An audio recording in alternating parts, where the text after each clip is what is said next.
주택 가격 전망 지수가 약 3년 만에 최고치를 기록했습니다. 서울 아파트값이 25주째 오름세를 이어간 가운데 부동산 임대차 시장에는 불안과 혼란이 이어지고 있습니다.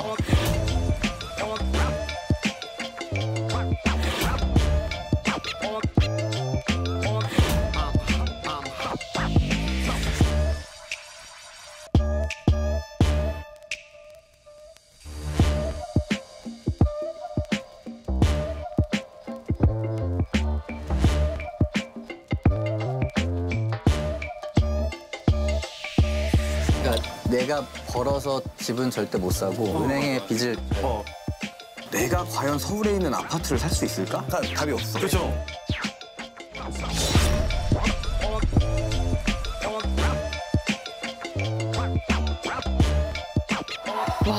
많은 분들이 궁금해하실 주제네요. 내년 집값 어떻게 될까? 중간에 나온 말 답이 없다. 이 말. 자, 정답도 없고 답도 없고 진짜 매번 이 집값 더 오르기 전에 지금이 제일 낮은 건지 지금이 제일 낮으니까 들어가야 되는 건지 아니면 아니야 떨어진대 그러니까 기다려야 되는 건지 아니야 오늘이 제일 낮은 거라니까 해서 들어가야 되는 건지 그러니까 사실 이 부동산이라는 건 사이클이 있는 시장이에요. 재화이기 때문에 지난주에 이코노미스트라는 잡지가 있는데 거기서 나타났던 코멘트가 뭐냐면은 하우징 프라이스 슈퍼 사이클 is just getting going이에요. 그러니까 하우징 프라이스 슈퍼 사이클이 이렇게 이제 부동산원 수치에서 봤을 때 상승세가 접어들었다는 게 나타나기 시작을 해요. 그래서 8월 전국 주택 매매 가격 동향을 보면 전국과 수도권 모두 전월 대비 상승하고 있고요. 지방도 그 하락폭이 축소됐습니다. 서울 같은 경우는 0.83% 상승했고요. 이 수치는 2019년 12월 이래 가장 큰 상승폭입니다. 그리고 두 번째 보실 부분은 서울 주택 매매가 상승을 견인한 지수인데요. 서울 아파트 값이 8월에 1.27% 오르면서 2018년 9월 이후에 가장 큰 상승폭을 기록을 했어요. 아니 얼마 전에 제가 신문을 보니까 뭐 강남 지역은 이제 아파트가 옛날 고점에 뭐 거의 다 달았다. 심지어 우리 국민평형 그 84제곱미터 얼마 같았었죠? 60억인가? 물론 뭐 그죠. 이상 거래 같긴 한데 와 84제곱미터가 60억 이게 말이 되나? 그게 깜짝 놀랐어. 이런 뉴스를 봤었거든요. 도대체 이거 어디까지 올라가는 겁니까? 그렇죠. 지금 말씀하신 것처럼 국민평형은 33평형이잖아요. 그죠? 그게 60억이라고 하면 60억을 3,3으로 나누면 한 1억 7천만 원 평당? 3.3제곱미터당 1억 7천만 원이요? 유빈아, 어떻게 한 평 요만큼 하는데 1억 7천 이래. 우리 유빈이 춤 한번 추려면 그 공간이라도 있어야 되네. 1억 7천 들어야 된다. 근데 솔직히 말해서 막 국민평형이라 그래가지고 그렇겠구나 했는데 60억. 와, 체감으로 안 다가와요. 그냥 그 숫자들이. 가격 자체도 굉장히 높지만은 이게 전월 달에 그 전 달에 거래됐던 최고 가격이 55억이었어요. 55억이요? 그러니까 그거를 신고가를 다시 60억으로 갈아치웠다는 게 굉장히 큰 뉴스가 된 거죠, 사실. 한 달 만에. 55억 다음에 쌤 56억 아닙니까?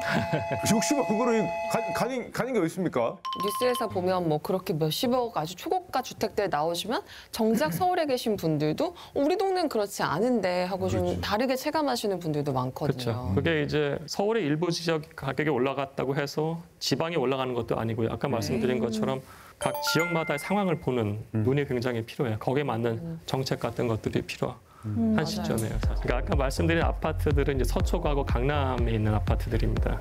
그럼 강남 3구는 기존의 부촌 아파트고 마용성 지역은 이제 신흥 부촌이라고 할 수 있는데 이 지역들은 거의 과거 고가를 거의 회복했던 단지들이 많아요. 근데 이제 서울에서 외곽에 있는 구들, 뭐 우리가 노원, 도봉, 강북 이런 지역 노도성이라고 할 수 있는데 그 지역은 사실 그 상승의 폭이 약해요. 다만 서울 같은 경우에는 아마 장기적으로 봤을 때는 누적 상승률은 비슷할 가능성은 높아요. 근데 예를 들어가지고 지방 같은 경우에 아마 여전히 힘들거나 정체기가 꽤 오래될 텐데 그래서 지금 양극화 같은 부분들이 아마 일어날 가능성이 높아요, 서울에. 근데 이게 또 동경에서도 비슷한 일이 일어나고 있어요. 동경에서는 지금 3극화 얘기를 해요. 삼극화요? 삼극화요. 그러니까 삼극화. 그러니까 1극, 2극, 3극인 거예요. 우린 양극 얘기를 하는데 아, 예. 굉장히 잘 사는 구는 네. 거긴 아마 가격이 상승할 것이고 중간에 있는 데는 가격이 아마 정체, 안 좋은 건 가격이 떨어질 가능성이 높다고 보고 있어요. 그냥 양극화가 아니라 삼극화 양상이다. 그쵸. 더 복잡해지네요. 3등분이 돼버린. 지금 올해 그래서 추세를 말씀해 주셨는데 이렇다 보니까 정부에서 지금 굉장히 다급하게 그런 대출 같은 것도 더 깐깐하게 보겠다 하면서 규제도 하고 네. 그러면 좀 상승세가 잡히지 않을까 그런 시각은 어떨까요? 우선 말씀하신 부분은 팩트예요. 그러니까 정부에서 주택담보대출을 조금 제한을 걸었고 네. 그럼 수요 측면에서는 부담이 되기 때문에 이분들이 이제 시장에 들어가는 기회가 약간 약해진 거죠. 다만 네. 이게 과연 소비자들의 반응을 완전히 역변시켜가지고 시장에 참여하는 거 아예 막을 것이냐 그럴 가능성이 굉장히 낮다는 겁니다. 예. 그러면은 우리 쌤은 지금 현재 부동산 시장이 뭐 여러 가지 얘기가 있긴 하더라고요. 근데 우리 쌤의 시선에서는 어쨌든 계속 지금 서울 아파트가 상승세에 있다라고 보시는 건가요? 저는 슈퍼 사이클, 그러니까 상승기에 들어갔다고 봐요. 상승기에 들어갔다고. 서울시는? 예, 서울시는. 이게 부동산은 3, 4년, 4, 5년 후에 만들어지는 거예요. 그렇죠. 그러면 인허가 건수만 제대로 체크를 해도 4, 5년 후에 어떤 물량이 나올지를 알 수가 있다고요. 그렇지. 어디에 뭐 들어오는지. 예, 그리고 이제 저희가 이번에서 분석을 했을 때 다양한 방법을 분석을 했어요. 그러니까 주식시장에서 뭐 N파고, W파고 같은 것들을 이야기를 하잖아요. 알파고는 들어본 것 같은데. 알파고는 들어봤는데. N파고를 우리가 어떻게 들어가요? 파고요? 뭔가요? 저거는 이거 오, 쉽게 쓰면 아는 건가요? N자의 물결이구나. M 모양이라고. 아, N자로. 예, 그러니까 주식 패턴하는 분석을 한번 저도 적용을 해봤어요. 그래서 N파고라는 거는 상승, 하락, 상승, 재상승을 할 때 재상승하는 시점이 전고점을 뚫는 걸 우리가 N파고가 나타났다고 해요. 그런데 2021년부터 최근까지 서울 아파트 매매가 추이를 보면 저거를 보면 그럼 N자가 된다는 그렇죠. 말씀이신 거예요? 그러니까 2023년 1월부터 8, 9월까지 상승, 그다음에 8, 9월부터 올해 1, 2월까지 하락, 올해 1, 2월부터 현재까지 상승. 이 N자가 나타나는 N자가. 거죠. 예. 단순히 N파고뿐만 아니라 우리가 W파고도 볼 수가 있거든요. W파고는 전고점이 2022년에 대폭락한 거를 볼 수가 있습니다. 그래서 그래프에서 그렇겠네요. 가격 지수 굉장히 떨어진 거죠. 그리고 2023년 1월부터 가격이 8월까지 쭉 올라가요. 그 다음에 작년 하반기하고 올 초까지 가격이 내려가요. 네. 그리고 올 초에 한 2, 3월부터 가격이 다시 현재까지 계속 올라가고 있습니다.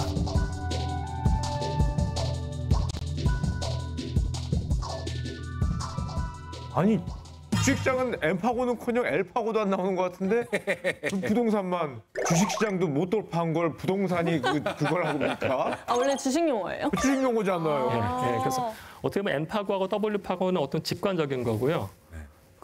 저희 연구실에서 이제 첫 번째 단계 머신러닝으로 1단위 아파트 가격 지수를 개발을 했어요. 1단위? 예, 그러니까 보통 뭐 우리나라 월 단위 개발 네. 아파트 지수가 있는데 그래서 저희가 이제 사실 저는 그게 굉장히 자랑스러운 연구인데 이 머신러닝으로 가격 지수 만든 거 1단위 그런 주간 단위 그걸 한 다음에 우리가 단기 그러니까 이동 평균선을 구할 수가 있어요. 이동 평균선. 오늘 예. 전문 용어들이 많이 나오네요. 이동 평균선이 뭐야? 슈카 씨가 예, 아실 것 같아요. 이동 평균선. 근데 주식시장에서 맨날 쓰는 그 차트 보면은 이동 평균선이란 말을 써요. 그냥 주가 차트가 있고 예를 들면 뭐 일주일 이동 평균선 그러면 지난 일주일간의 평균점. 평균점. 평균점. 그 다음 날은 또 거기서부터 지난 일주일간의 평균점.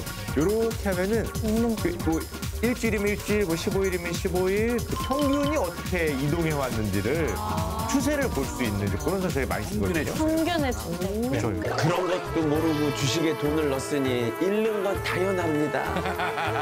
아이고. 근데 이걸 부동산에서 하신다는 건가요? 그렇죠. 저희가 이제 주식은 막 초단위로 막 거래가 되잖아요. 네. 근데 부동산은 그렇게 되지는 않으니까 1단위로 저희가 뭐 계산한 주택 가격 지수도 있고 일주일 단위로 계산한 게 있어요. 그래서 지금 말씀하신 것처럼 주식시장에서 이제 단기 이동 평균선하고 장기 이동 평균선의 흐름을 우리가 분석을 하잖아요. 그러니까 여기서 단기 이동 평균선이 밑에서 장기를 뚫어버리면 그때 골든 크로스가 발생했다고 보고요. 그리고 골든 크로스가 발생한 시점부터가 슈퍼 사이클, 상승과 관련된 슈퍼 사이클의 시작이라고 볼 수 있고, 데드 크로스라는 거는 단기가 장기를 이렇게 뚫고 내려가는 거죠. 그렇게 본다고 하면 그때 굉장히 어떻게 보면 장기간의 하락 기간이 존재한다고 볼 수 있을 것 같아요. 예. 하락이 그러니까 단기 20일인데 얘가 지금 어떻게 움직이는지를 잘 봐야 되겠네요. 그렇죠. 얘가 근데- 뚫느냐 내려가느냐.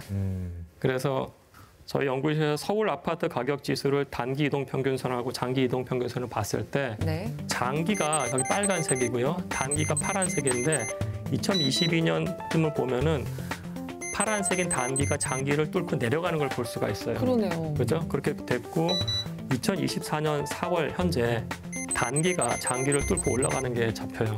네. 예. 그래서 저건 서울시 전체고요. 네. 강남구하고 노원구도 비슷한 그 모습을 보여주기 때문에 제가 봤을 때는 이제 슈퍼 사이클의 상승기에 네. 돌입한 걸로 개인적으로 해석합니다.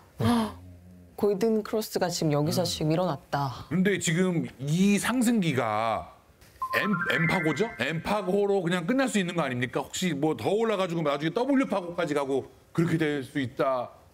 우선은 제가 바라보는 관점은 골든 크로스가 발생했던 시점들을 봤을 때 과거에도 굉장히 길었기 때문에 단연간에 걸쳐서 상승기가 나타나지 않을까 하는 생각을 해요.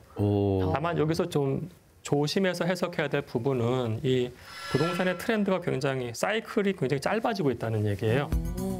2010년대 초반에 가격 하락기가 있었어요. 2013년 초까지 한 3년간의 하락기가 있었거든요. 근데 이전 하락기는 2021년 10월부터 2023년 1월까지 한 15개월밖에 안 돼요. 따라서 하락기 자체가 반으로 줄었어요. 그 말씀은 뭐냐면은 상승기도 짧을 가능성이 있다는 거예요. 상승기가. 하락기가 짧은 만큼 예. 네, 그게 왜 그랬을까요? 예? 왜 이렇게 짧아져요, 점점? 이 부분은 지금 연구를 하고 있는 주제입니다만은 부동산은 기본적으로 공간적으로 굉장히 작은 범위에서 같이 움직였어요, 과거에는. 그러니까 A동하고 인접한 B동이 있으면은 A동이 오르면 B동 사람들은 아는 거죠. 네. 근데 Z동 사람들은 그걸 알기 굉장히 힘들었어요. 근데 지금은 우리가 소셜 미디어나 이런 부분들이 굉장히 빠르게 성장을 했잖아요. 맞아. 그래서 이게 전달의 속도하고 공간적 범위가 초월됐기 때문에 네. 액션을 하는 게 네. 과거보다 굉장히 빨라요. 이렇게 말씀 들어보니까 굉장히 주목해야 될 변화 그리고 변수들이 많다는 생각이 드는데요. 우리가 도대체 무엇을 들여다봐야 될지 지금부터 집중적으로 알아보는 시간 갖겠습니다. 영상으로 먼저 만나보시죠. 전세 가격이 고삐 풀린 망아지처럼 날뛰고 있는데요. 2, 3년 새 공사비가 급등해 공사를 진행하기 어렵기 때문입니다. 서울 인근 그린벨트 해제 등을 통해 8만 호 이상의 신규 택지를 발굴해 충분한 주택이 공급될 수 있도록 하겠습니다.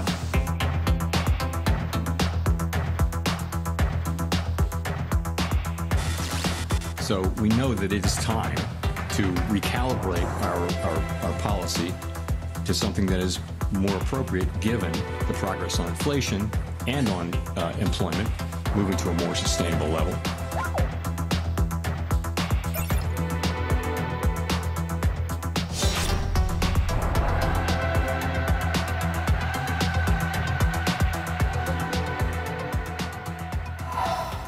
아이고.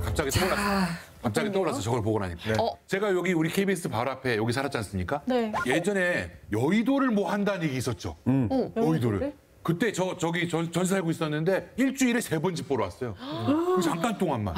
그러니까 뭐 하나 발표하면은 완전 이 난리가 나더라고요, 이게. 맞아. 정보가 진짜 중요해요. 이렇게 정말 복잡 다단한 부동산 시장에서 어떤 흐름과 변수에 좀 주목해야 되는지 그 말씀 드려보려고 하는 거거든요. 네. 저희가 어떤 포인트에 좀 집중을 해야 되는지 쉽게 설명해 주신다면? 예, 이게 부동산이 장기거든요. 사이클이 굉장히 장기 사이클이에요. 그러면은 이제 부동산 시장만 볼 게 아니고 관련된 그 경제 상황도 봐야 되는데 지금 우리가 영상에서 본 것처럼 미국에서 이제 빅컷을 시작했잖아요. 빅컷이요. 0.5% 포인트를 낮춘 거 어마어마하게 낮췄고. Today, the Federal Open Market Committee decided to reduce the degree of policy restraint by lowering our policy interest rate by a half percentage point. 오늘 금융통화위원회는 기준금리를 3.5%에서 3.25%로 25bp 인하하고 그 영향을 점검해 나가는 것이 적절하다고 판단하였습니다. 미국이 금리를 낮추기 시작하면 우리도 시기의 문제이지 낮춘다는 것이고 이미 낮추기 시작을 했어요. 그러면 이렇게 기준금리가 낮아진다고 하는 거는 주택담보대출 금리를 낮출 수밖에 없어요. 이게 낮춘다고 하면 사람들은 더 적은 돈으로 주택을 살 수 있는 기회가 열리기 시작을 해요, 사실은. 우리가 그냥 단순하게 예를 들면은 6억 원짜리 주택이 있다고 하자고요. 그럼 그냥 6억 원짜리 주택을 다 대출로 한다고 하면은 주담대가 5%라고 할게요. 1년에 내는 그 금액은 얼마야? 3천만 원이에요. 근데 만약에 주택담보대출이 5%에서 4%로 낮춰졌다고 치자고요. 네. 그러면은 대출 이자는 2,400만 원이 돼요. 계산이 되게 빨리 되시네. 네. 그 사람은 이제 어떻게 될 수 있냐면은 6억이 아니고 7억 5천 아파트까지 보게 돼요. 예, 7억 5천 아파트의 4%가 3천만 원이기 때문에. 그러면 이게 수요라는 게 기준금리 인하 효과, 그로 인한 주택담보대출 인하 효과라는 거는 주택 가격에 상당한 영향을 미칠 수가 있어요. 예. 그럴 수밖에 없다. 근데 쌤 뭐 대출금리 뭐 요즘에 아니면 뭐 미국도 한국도 기준금리는 요만큼 내렸는데 예. 이미 뭐 아파트 가격이나 분양가는 막 오르거든요. 예. 이 속도의 차이 이게 너무 큰 거 아닙니까? 분양가 진짜 무섭더라고요. 어떻게 사? 못 사지. 그 슈카님 말씀하신 부분은 인플레이션에 대한 거죠. 네네. 그러니까 인플레이션이 오면은 건물 지을 때 막 자재가 필요하잖아요. 네. 목재, 철강, 뭐 콘크리트 여러 자재들. 그렇죠. 근데 우리가 글로벌 공급망이 한때 붕괴되면서 그게 올라갈 수밖에 없었던 것이고요. 그죠? 그에 더해서 인건비도 많이 올라가요. 네. 그러면은 시공비가 올라가는 건 굉장히 당연한 겁니다. 그러면은 개발하는 사람이 이걸 자기가 다 코스트를 떠안냐? 그게 아니고 그거를 가격에 전가를 해요. 그렇기 때문에 분양 가격이 상승할 수밖에 없어요. 예. 이거는 이제 그 공사비 원가인데요. 건설 공사비 원가인데 이 재미있는 게 2010년부터 현재까지 트렌드를 보면은 그 한 번도 공사비라는 게 인하된 적이 거의 없어요. 네. 그래프 자체는 계속 올라가요. 그리고 저기 2020년 이후 보면은 굉장히 기울기가 엄청나게 급하잖아요. 과거에 비해서. 저게 이제 시공 단가가 어마어마하게 뛰었다는 거죠. 말도 안 되게. 그래서 과거 대비 거의 30%가 올랐다고 보시면 돼요. 근데 사실 제가 이제 청년 세대잖아요. 제 입장에서 좀 생각을 해보면 벌 수 있는 돈, 이제 월급 같은 건 정해져 있는데 월세는 오르니까 그거에 대한 부담감이 굉장히 큰 것 같아요. 예. 그렇지. 근데 이 월세 폭등은 단순히 우리나라에서만 일어난 게 아니고요. 그것도 전 세계 글로벌 도시에서 다 일어나는 현상이에요. 뉴욕에서도 2019년 대비 작년 말까지 30% 올랐고요. 베를린도 30% 올랐고 우리나라 같은 경우에도 저희가 이제 분석을 했을 때 25평대가 40%가 올랐고요. 40% 월세가. 33평대가 55%가 올라갔어요. 55%요? 반 이상이. 우리는 더 올랐네요. 세계적으로. 55%. 힘상 곱빼기 오른 건데 거의. 많이 올랐는데? 이미 매매가가 많이 오른 상태인데다 그 대출 규제로 목돈 마련이 굉장히 힘들거든요. 그렇기 때문에 월세를 찾는 수요가 늘어나고 있고 만약 월세가 오르는 추세가 계속 된다고 하면은 월세의 상승이라는 거는 결국 대체제인 전세가 자체를 올리는 효과를 낼 수가 있어요. 가뜩이나 비싼 전세 이런 게 지금 이제 더 비싸질 수 있다는 거 아니에요? 그러니까 와 진짜 걱정이 가는 터산인데 근데 요즘에는 그 비싼 전세도 지금 시가 많아서 거의 없다고 지금 그런 것 같은데. 예, 우리가 이제 전세와 관련된 그 지수가 있거든요. 지수가 있는데 지난 8월 142.9를 찍었어요. 이 부분은 2021년 이후 최고치예요. 그래서 이 전세 수급 지수를 봤을 때도 수급 상황이 좋지 않다는 걸 볼 수는 있어요. 네. 그래서 지금 많은 문제점들이 있습니다만 가장 핵심적인 문제는 특히 부동산 시장에서 들어갈 집이 없다는 겁니다. 올해 들어 주택 공급에 대한 우려가 커지면서 수도권을 중심으로 집값이 들썩이고 있는데요.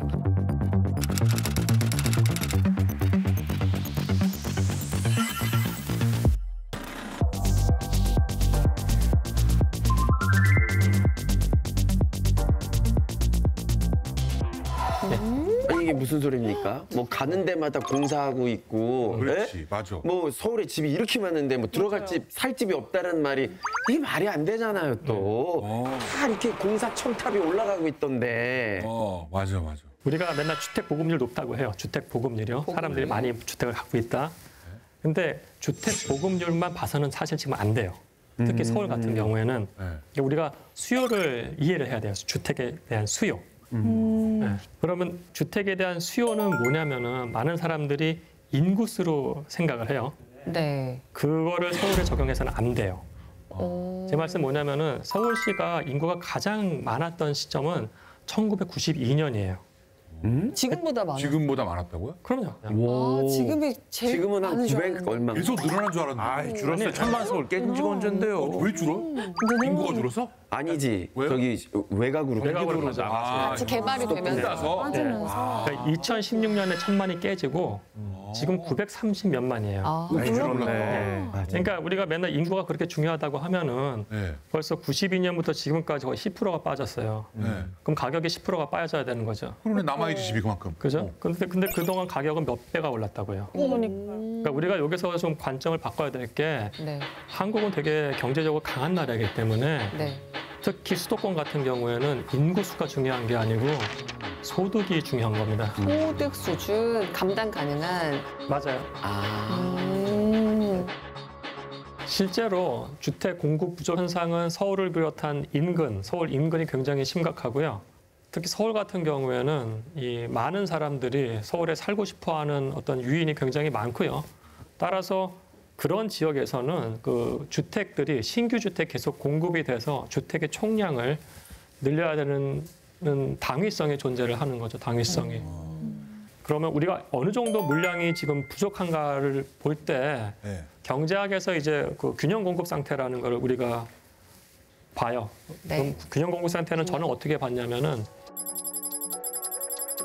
2010년대를 통틀어서 매년 얼마큼 공급됐냐를 평균을 보면 대충 한 33,700채예요. 요거 평균이 33,000 세대 정도? 근데 우리가 2012년 또는 2013년을 보면 평균 대비 한 40%가 물량이 부족했던 해예요. 그때가 어떻게 보면 트리거가 됐던 해라고 볼 수 있을 것 같고요.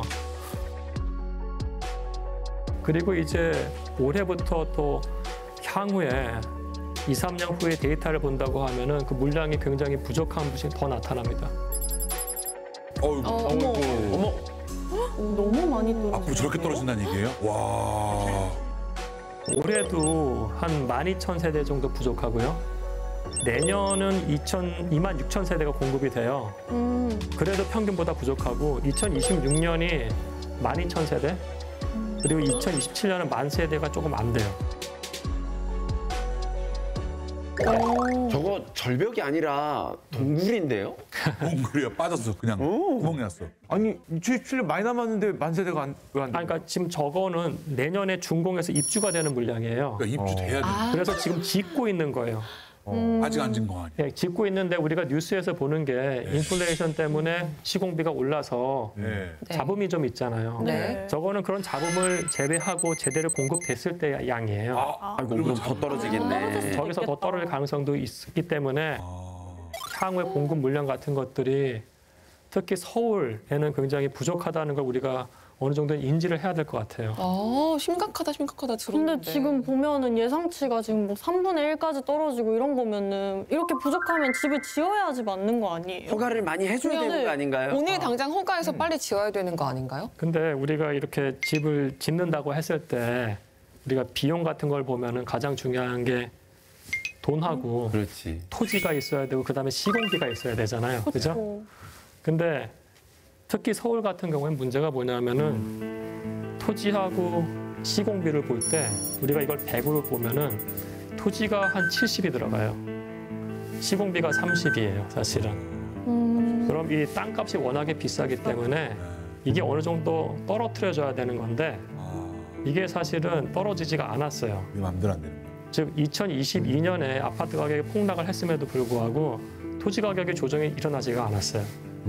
근데 시공비라는 거는 우리가 조금 전에 봤듯이 이게 시공이 30%가 증가를 했어요. 네. 즉 가격이 비용이 과거보다 더 늘어난 상태예요. 네. 근데 분양가라는 거는 지금 과거보다 조금 더 낮은 상태거든요. 그러니까 비용 대비 수익이 좀 낮아서 도저히 개발 자체가 일어나기 굉장히 힘든 거예요. 예. 여러분 아마 PF라는 걸 들어보셨을 텐데 프로젝트 파이낸스. 예. 뭔가요? 그러니까 이 PF라는 게 프로젝트 파이낸싱이거든요. 아하. 계획적으로 대출인가요? 구체적으로 뭔지 사실 잘 몰라요. 아니 무슨 프로젝트가 하나 있으면 여기에 필요한 돈을 파이낸스를 이제 맞습니다. 다 모으는 거지. 그래서 맞아요. 이거를 만들어서 이 이득이 나면 배분하는 거야. 맞아요. 근데 우리가 이 PF는 약간 좀 힘든데 두 단계로 나뉘어요. 브릿지론이라는 거하고 본 PF는 나뉘는데 그러니까 브릿지론을 쉽게 설명하면은 토지를 확보하는 단계까지예요. 근데 이 토지를 산다고 했을 때도 전체가 한 100이라고 하면은 디벨로퍼는 한 10 정도 내요. 개발자가. 예, 개발자. 그 90을 은행에서 또 빌려요. 금융권에서. 그 다음에 본 PF로 넘어갈 때는 건설회사를 통해 가지고 그러니까 아파트가 팔릴지를 보고 또 투자자들이 붙는 거예요. 다시 또 붙고 2단계로. 거기서 아파트를 지면 분양을 하잖아요. 그러면 이 비용하고 분양했을 때 수익금이 많으면은 프로젝트 파이낸스가 제대로 작동이 되는 거죠. 그죠? 근데 2021년하고 2022년 초에 어떤 일이 발생하냐면은 가파른 금리 인상 기조 속에 우리뿐 아니라 전 세계적으로 집값이 떨어지고 있습니다. 하락 동조화 현상이라고도 표현이 되는데 아파트를 분양하려고 하니까 2022년에 가격이 폭락해가지고 도저히 수익성이 안 나와요. 그러니까 여기서 본 PF로 못 넘어가는 거예요. 사실은. 그러니까 사업성이 떨어져가지고. 땅만 준비하고. 네, 땅만 준비. 근데 땅이 자기 돈이 10%밖에 안 됐기 때문에. 네, 그냥 냅둬 차라리. 근데 이제 그러면 자기가 은행 빚을 이자를 내야죠. 내야지. 은행 이자를 내야죠. 이거 어떻게 해야 돼 그럼? 은행 이자를 못 내니까 원칙적으로 하면 PF가 파산이 돼야 되는데. 네. 근데 지금은 이거를 좀 연장을 시켜줬어요, 사실. 예.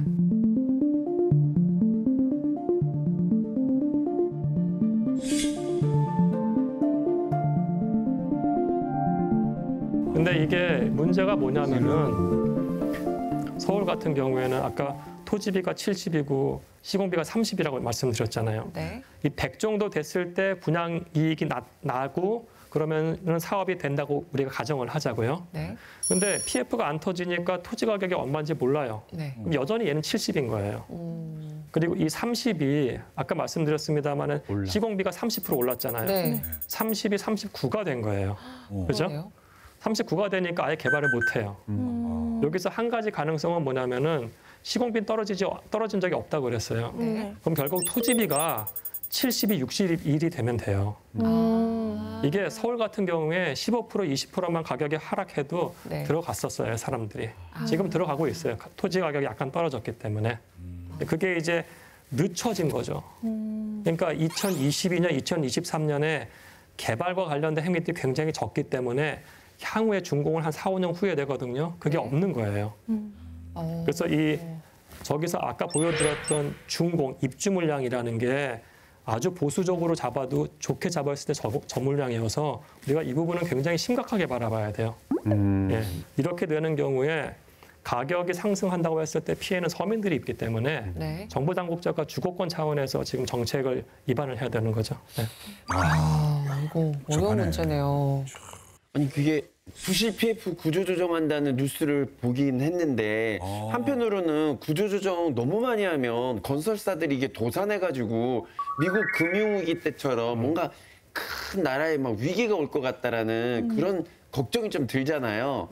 근데 사실 건설사도 부도가 나긴 나야 되는 거 아닌가요? 제가 여기서 말씀드리고 싶은 부분은 뭐냐면은 우리가 10년 전에 저축은행 사태를 겪었어요. 그것도 PF 사태였거든요. 삼화저축은행의 영업정지 조치가 내려지자 다른 저축은행들의 돈을 맡긴 고객들이 한꺼번에 예금을 인출하는 사태가 벌어졌습니다. 부실 저축은행들에 대한 구조조정에 더욱 속도가 붙을 전망입니다. 저축은행들이 파산이 31개구가 파산이 돼버렸어요. 저축은행 사태가 본질적으로 PF 사태였어요, 그때도. 그러면서 은행권에서도 제일 은행권이 있잖아요. 좀 큰데. 네. 큰데 하고 일부 괜찮은 시공사들은 학습을 한 거예요. 10년 전에 이렇게 망가지면 정말 큰일 나겠다. 그래서 2021년하고 2022년 초에 PF 투자를 안 한 곳들이 있어요. 리스크 관리를 한 거예요. 위기 관리를.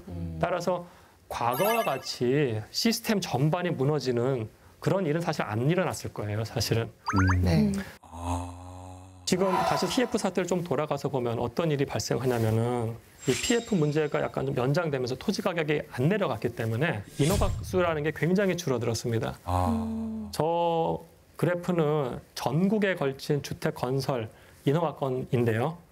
2022년에 34만 호 피크를 찍고 작년에 25만 호, 올해 20만 호로 줄어들었어요. 연말까지 예. 해도 이거는 크게 늘지 않을 걸로. 네, 크게 저기서 조금 더 늘겠죠, 사실은. 그래도 과거 대비 좀 낮은 상태고요. 네. 근데 이제 저거는 인허가고 인허가를 받는다고 곧장 착공에 들어가는 건 아니에요, 사실은. 그래서 어떻게 보면은 착공 물량이 더 중요할 수가 있거든요. 그래서 착공 물량 같은 경우를 본다고 하면은 빌라 같은 경우에는 착공 물량이 내년 한 3만 8천 채 정도가 돼요. 근데 작년 같은 경우에 2023년에 5천 채를 조금 넘었어요.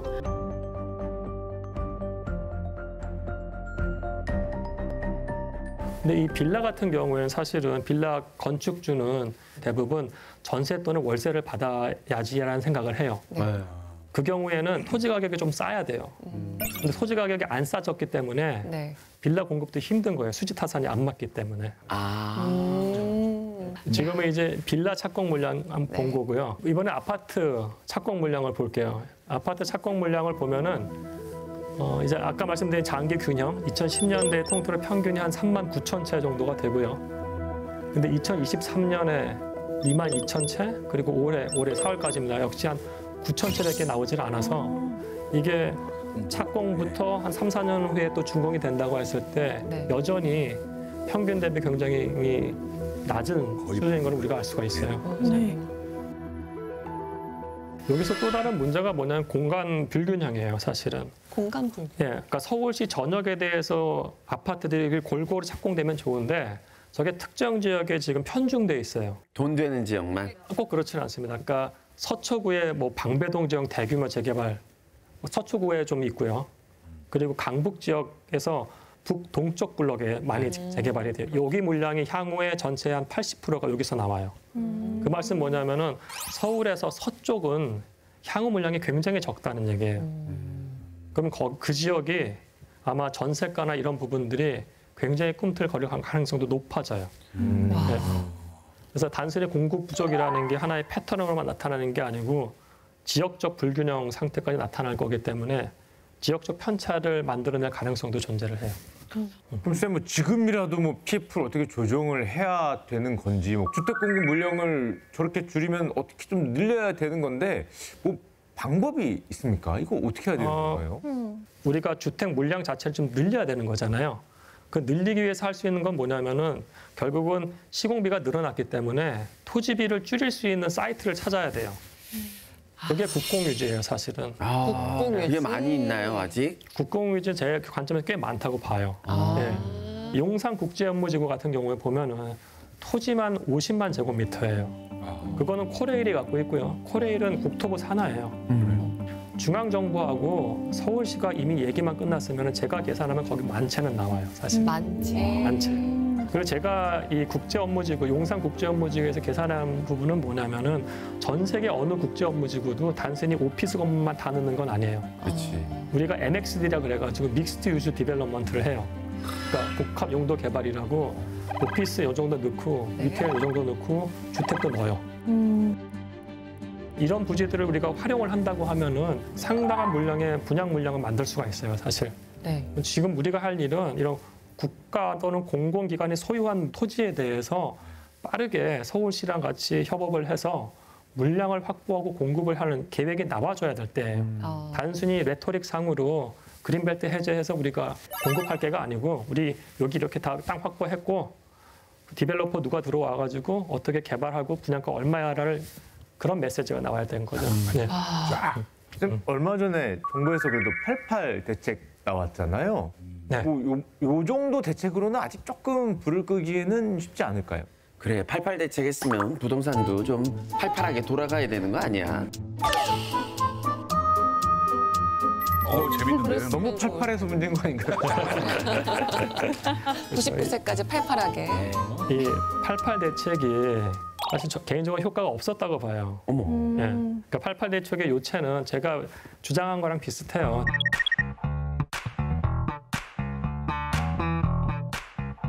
서울 인근 그린벨트 해제 등을 통해 8만 호 이상의 신규 택지를 발굴해 충분한 주택이 공급될 수 있도록 하겠습니다. 국공유지는 토지 가격이 굉장히 싸잖아요.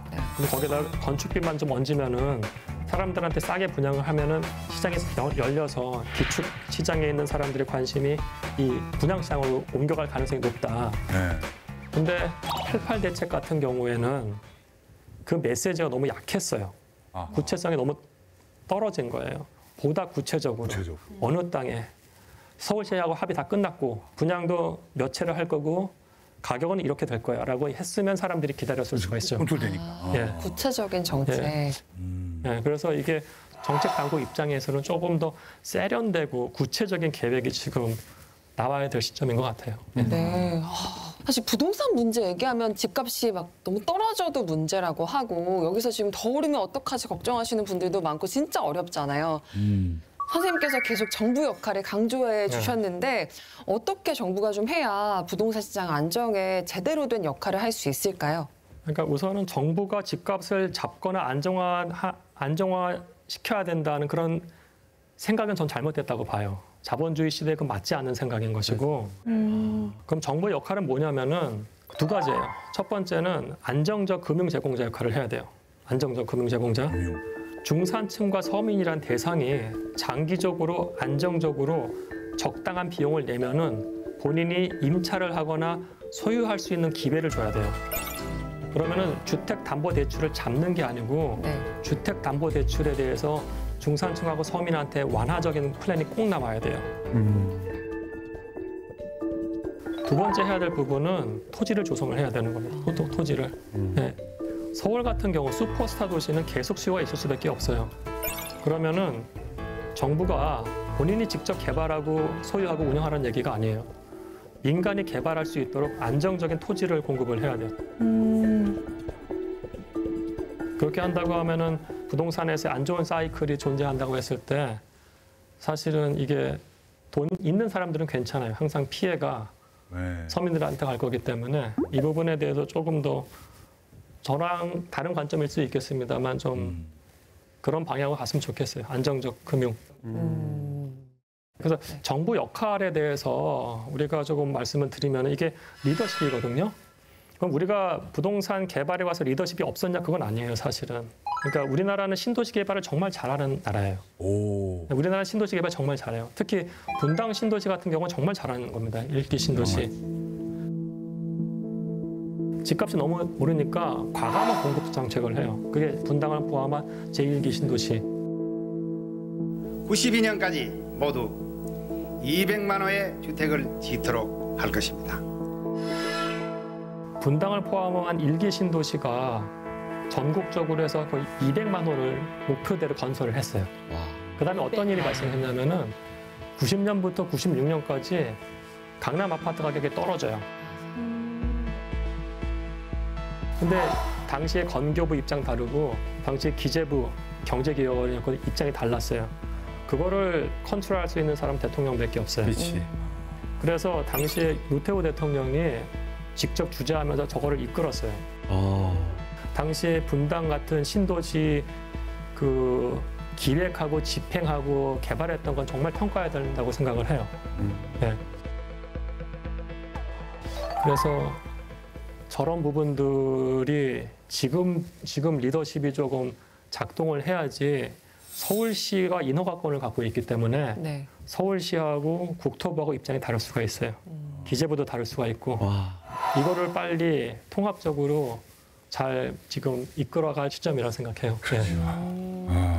그리고 이제 이 공급 대책 외에도 우리가 조금 더 다른 부분에 대해서 좀 고민을 하면 좋을 것 같아요. 그 리츠라는 그 구조가 있어요. 리츠? 리츠? 리츠. 네. 리츠? 오, 이거 많이 안 들어봤는데. 가자. 정말. 노란색. 들어는 봤는데 이것도 진짜 뭔지 잘 모르겠어요. 그러니까 이게 이제 리얼 에스테이트 트러스트의 약자예요. REIT의 약자인데 리츠라는 구조 자체를 우선 설명을 드리면은 리츠는 다수의 투자자들이 돈을 내요. 그 리츠라는 회사에. 네. 그러면 이 회사가 토지를 매입을 해서 개발을 한 다음에 운영을 하는 거예요.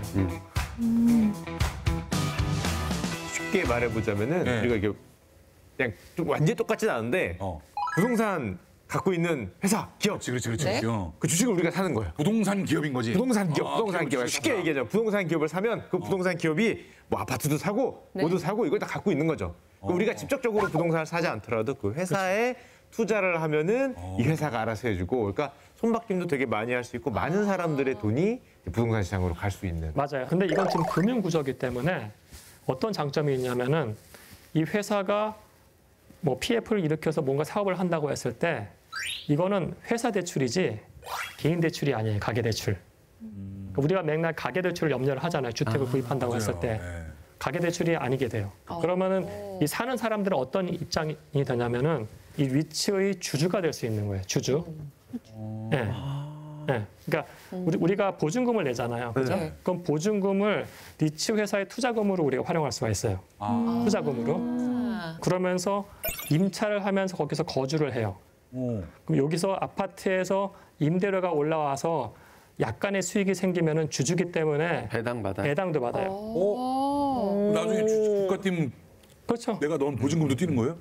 주가가 뛴 경우에 본인이 여기서 나갈 수가 있겠죠. 네, 나갈 때는 그만큼 그 상승에 대한 이익을 받을 수가 있는 거죠. 그럼 마이너스 나면 나갈 때 덜 받는 그럴 수도 있습니다만은 그래서 초기에 굉장히 잘 설계를 해야 돼요. 신기하네. 그냥 뭐 월세를 사는 게 아니라 내가 소유도 하면서 여기에 투자도 하고. 네. 그래서 주택 같은 경우에 서울 같은 경우입니다. 아주 장기간으로 갖고 있다고 하면은 여기서 마이너스 날 일이 거의 없었어요. 부동산은 거의. 서울 주택 같은 경우에. 그러네요. 예.